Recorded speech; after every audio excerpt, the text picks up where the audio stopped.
In the peaceful village of Tsukihana, under the pale light of the crescent moon, a young boy named Kaien Arashi lived a quiet life with his family. He was kind, gentle, a boy who smiled while carrying firewood, a boy who loved listening to his little sister Airi laugh while chasing fireflies. But that smile would soon fade.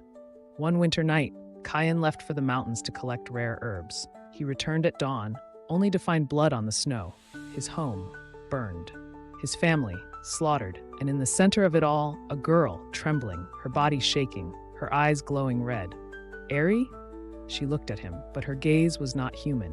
Airi leaped at him, snarling like a beast. Her nails were claws, her mouth fanged. Kaien blocked her with his arms, but she stopped. Just inches from his throat, her hands shook. She was crying. "Oni-chan," she whispered in a voice cracked by hunger. "I'm sorry." Even as a demon, some part of her humanity remained. Suddenly, shadows surrounded them. Eclipse blades, elite demon slayers, descended from the treetops. Their leader, a tall man with silver eyes and a black coat, pointed his sword at Airi. "Step aside, boy. That thing is a demon," Kaien screamed. "She's my sister." But blades do not care for blood ties, only for survival. Just before the blade could strike, a gust of wind blew it away. Kaien had stepped between them, shielding Airi. The leader paused and saw the tears in both their eyes. Instead of killing Airi, they placed a seal on her, a black choker carved with runes that suppressed her bloodlust. The leader spoke. "She resists the curse. That makes her rare, but dangerous." Kaien begged them, "Please, let me train. Let me fight. I'll become one of you, and I'll find a way to turn her back." The man nodded slowly, then walked the path of the blade, the path of blood, pain, and the moon. Kaien and Airi are taken to the hidden Eclipse fortress. There, Kaien begins brutal training under Master Riken, a swordsman who has never smiled. Riken teaches him the way of the moonlight breathing style, a sword art that dances like the phases of the moon. I was weak. I couldn't protect anyone. But now, I'll wield this blade and carve a path through the darkness. For Airi, for all the families like mine, deep within the shadows, a demon watches, eyes glowing violet, skin pale as bone. A demon that walks in sunlight, it whispers, "How delightful! Lord Nokura will want to know." The path to becoming an Eclipse blade is not forged in light. It begins in the dark, where only pain, fear, and fire remain.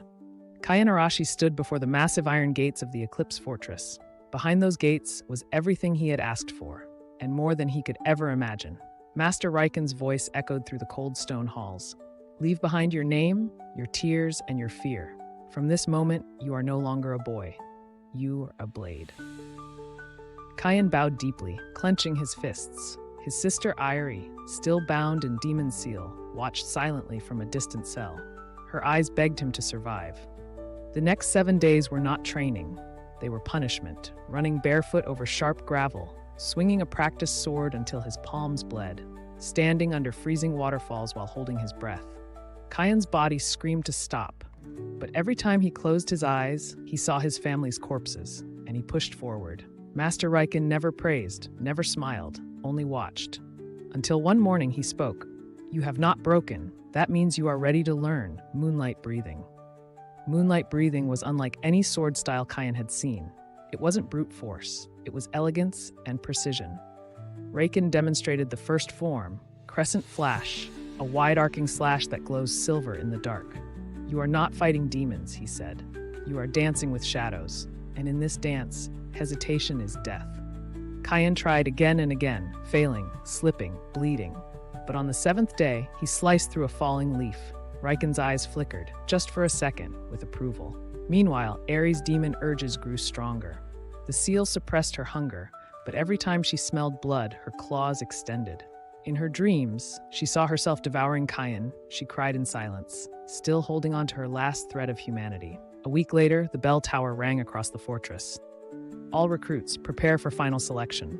Only 10 of them remained. Hundreds had already failed or died. Kaien stood tall, his sword tied to his back. Riken's final words. "You are no longer just Kaien. You are the moon's fang. Strike true or die in the dark." The 10 recruits were taken to the Nightfall Mountains, a cursed forest crawling with void-born demons. Kaien looked up at the moon one last time and stepped into the woods. Some would return as warriors, most would never return at all. Nightfall Mountains, a cursed land where sunlight never reaches. where the trees whisper the names of the dead, and demons hunt with silent hunger. This was the arena of the final selection. Only those who survive 7 nights in these woods are allowed to become Eclipse Blades.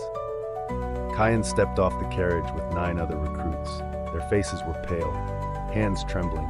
They knew the stories, the odds. Only 1 in 10 make it out alive.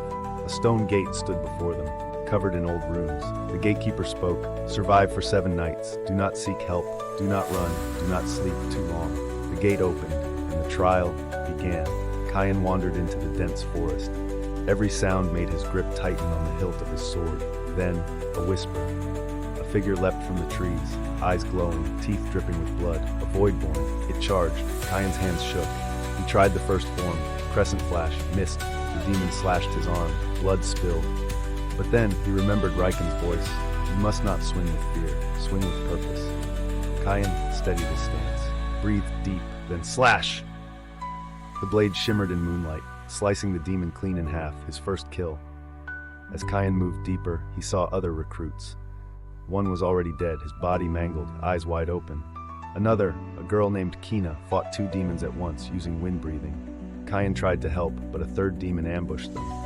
He barely blocked in time. Together, they fought, wind and moonlight dancing side by side. The forest echoed with cries, clashes, and silence.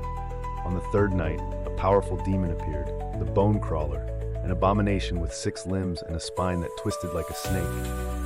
Its blood art, Bone Lash, it could rip bones from the ground and fling them like spears. It slaughtered 2 recruits instantly.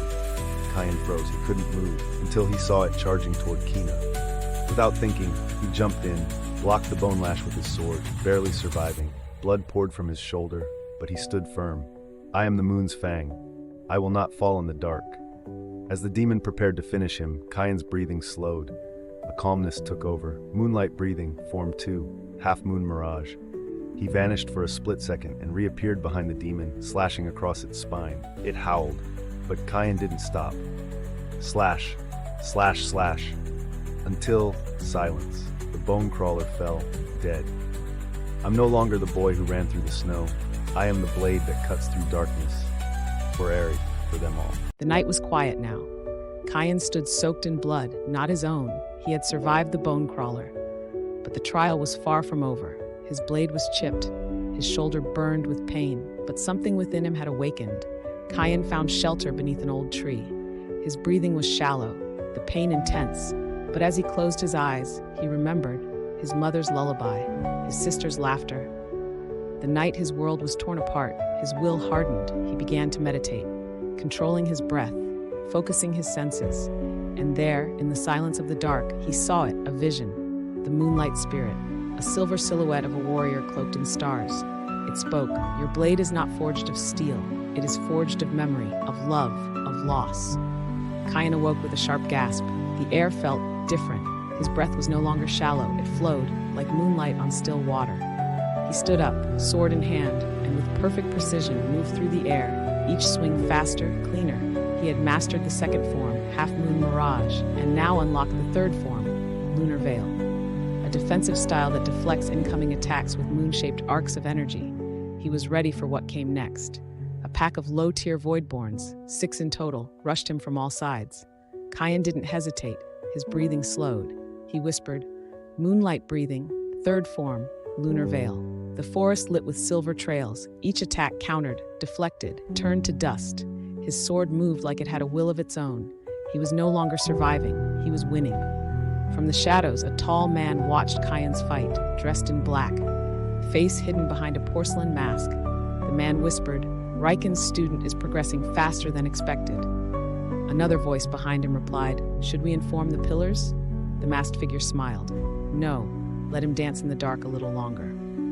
Kyan found Kina badly injured. One of the demons had used poison. She was fading. He tore cloth from his own uniform, cleaned her wound, and lit a small fire to keep her warm.